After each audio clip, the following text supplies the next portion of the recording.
Hello and welcome back to the KCC channel. I'm Rob and I hope you are having a wonderful day today.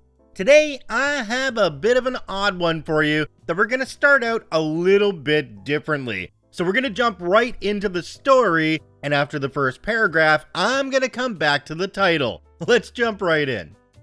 I am honestly stunned right now.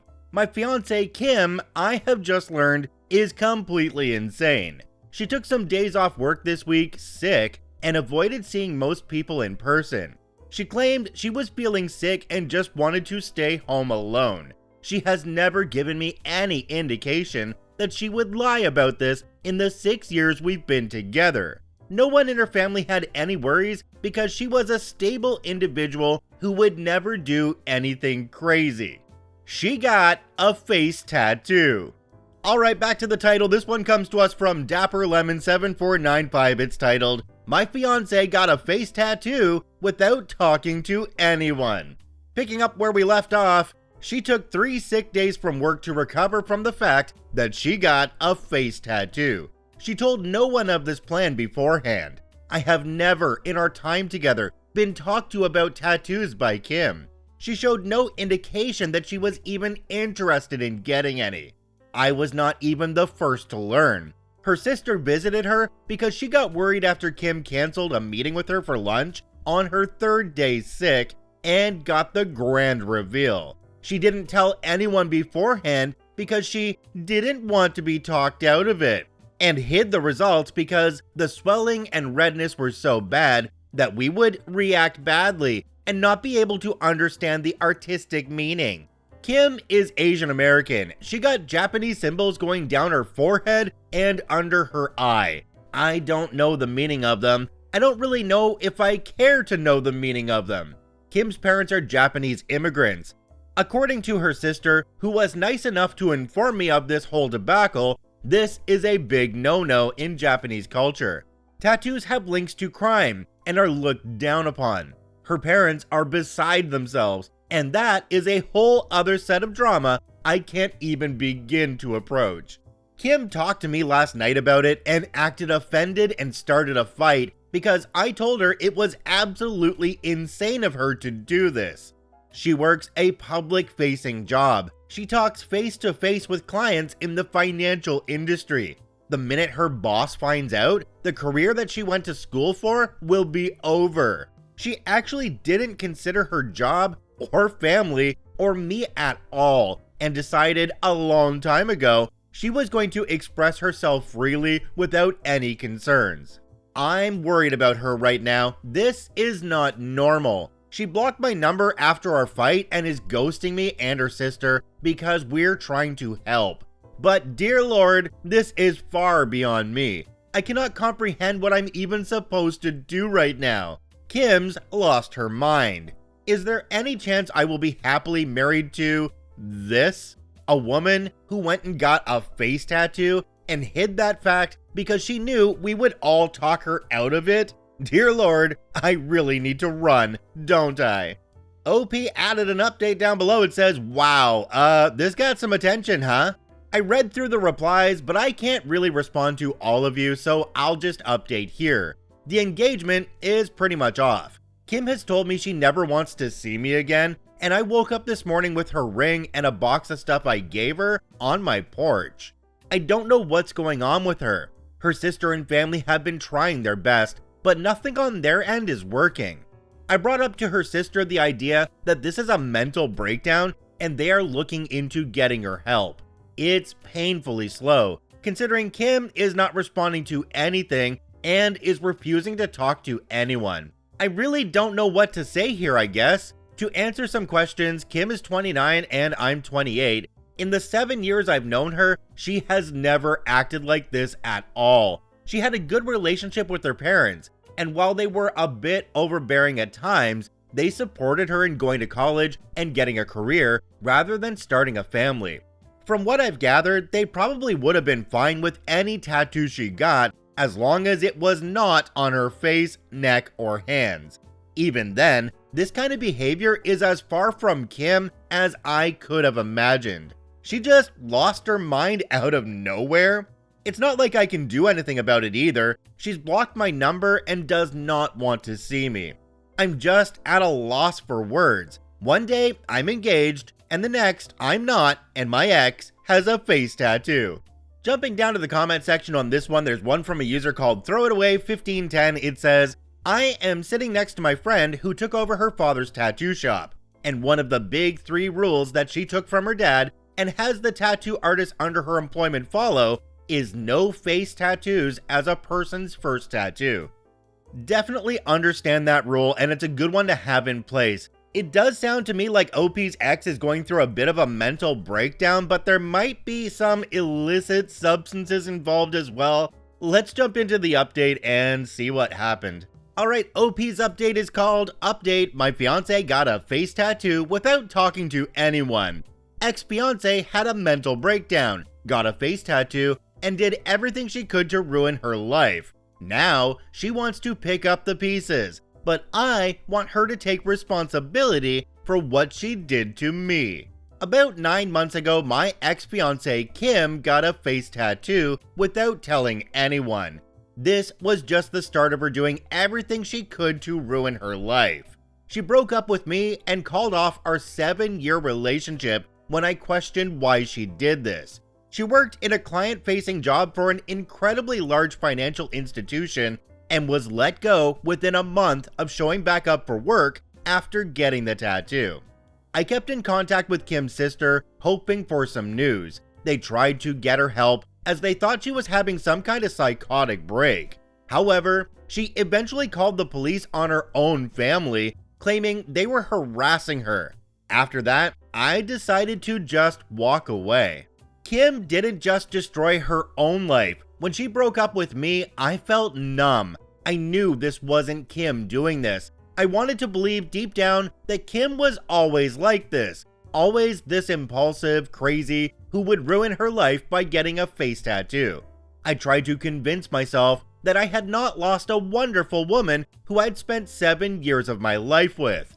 However, the person who made these choices was not Kim. The woman who told me over the phone she hated my guts for not supporting her. The woman who wrote she hated me and only ever stayed with me out of pity. That was not the woman I asked to marry. That was not Kim. That was someone who I came to find out was having a mental breakdown that resulted in months of bad decisions that will affect the rest of her life. The day I walked away and told her sister I could not deal with it anymore was the worst day of my life. It hit me like a train. The numbness and denial of what I lost hit me all at once. I almost quit my own job and moved back home to my parents. I can only thank my boss for being so understanding that she let me take 4 weeks off to deal with what happened. She and the rest of my team went far beyond what should ever be expected of coworkers and management, that it makes me realize how close I was to leaving a job I actually enjoy. I never moved on from Kim, but I came to accept what had happened. I thought I was okay until 2 weeks ago. I got a call from Kim. She had blocked my number and done everything she could to remove me from her life. My mind just blanked when I saw it was her calling. I picked up and it was actually her. We didn't talk. I did not know what to say to her. We decided she would come over to my place and we talked. The tattoo is still there, but she's covering it up now with makeup. She says when she has the funds, she's going to look into getting it removed if possible. She had lost a lot of weight since I last saw her. She's not been able to find a new job. She'll probably need to move to a new city for that. She wasn't the Kim I had fallen in love with. She was like a shell of her. Something just wasn't there anymore that used to be. Kim told me what had happened. The year leading up to the tattoo was awful for her. The stress of everything seemed to pile up more and more. I'll respect her and keep much of what she told me secret. However, the thing that is important is that she secretly started doing illicit substances to keep her performance up at work and to deal with everything. And one day, she just out of nowhere decided she hated everything about her life. She explained why at the time she wanted that tattoo. It doesn't really make much sense, but a lot of what she was thinking at the time didn't. and from there, she just lost control of everything. I won't talk about what happened after she disappeared, but it's not pretty. There are things she did that will follow her for the rest of her life. It explained a lot, but it did not make things any better. We talked for nearly the entire night. She didn't leave my place till almost 4 a.m. Since then, she said that she wants to try and get back together with me. She admitted she knows things cannot be the same, yet she wants to try. I haven't talked to anyone about what I'm about to say yet. I've held off on talking to Kim about it because it feels selfish, but there's something about the way Kim acts, about the way it affected my life, that irks me. When we talked that night, she said that I was lucky she cut me off. I was lucky I didn't get put through any of this. I was lucky that my crazy ex wasn't at my door screaming or showing up to my work and causing a scene. She acts like my life wasn't affected at all. I told her what happened after she left, how much it hurt, how I almost quit my job and moved across the country. Her response was dismissive. Like, because I didn't go through that, I don't get to complain. She acted like because I was not the one with the tattoo on her face, I didn't get to act like it had a long-lasting effect on me. She didn't even apologize for the explicit and hateful note she left with my things when she returned them, or for the phone call where she called me a manipulative, selfish butthole who only wanted her for her body, or even just for breaking up with me. She knows she was wrong to do it, but it's almost as if she's acting like because she had a breakdown, I can't hold her accountable for what she did to me, because it wasn't long-lasting.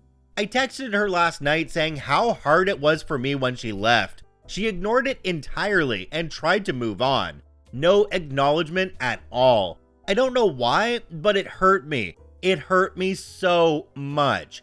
I feel like I did back when all those emotions finally hit me after she left. I wish she had just never come back into my life now. I wish I didn't know what happened. I wish I hadn't picked up the call, because it hurts. But a part of me feels like I'm being selfish or complaining too much, that I don't get to feel this way because I'm not the one who had the mental breakdown.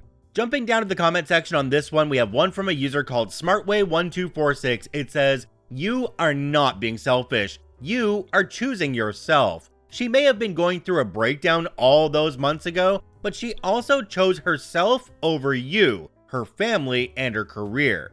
Are you lucky that she cut you off? Maybe, but that's something that you are allowed to think, not something she's allowed to say, especially while being so dismissive and stoic in the face of the pain she put you through. I think you need to block her, cut contact completely, and move on with your life free of her.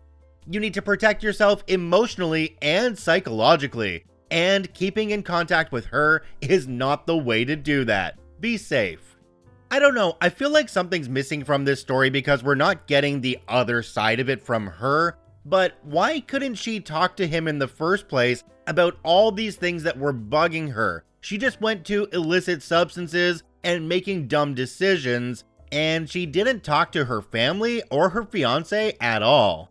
This is one of those cases where OP and their ex-fiance need to get into counseling of some sort, but definitely not together. I agree with the commenter in this case that OP needs to distance themselves from her and, well, just don't contact them ever again. Move on with your life because it's way too short and you need to be happy.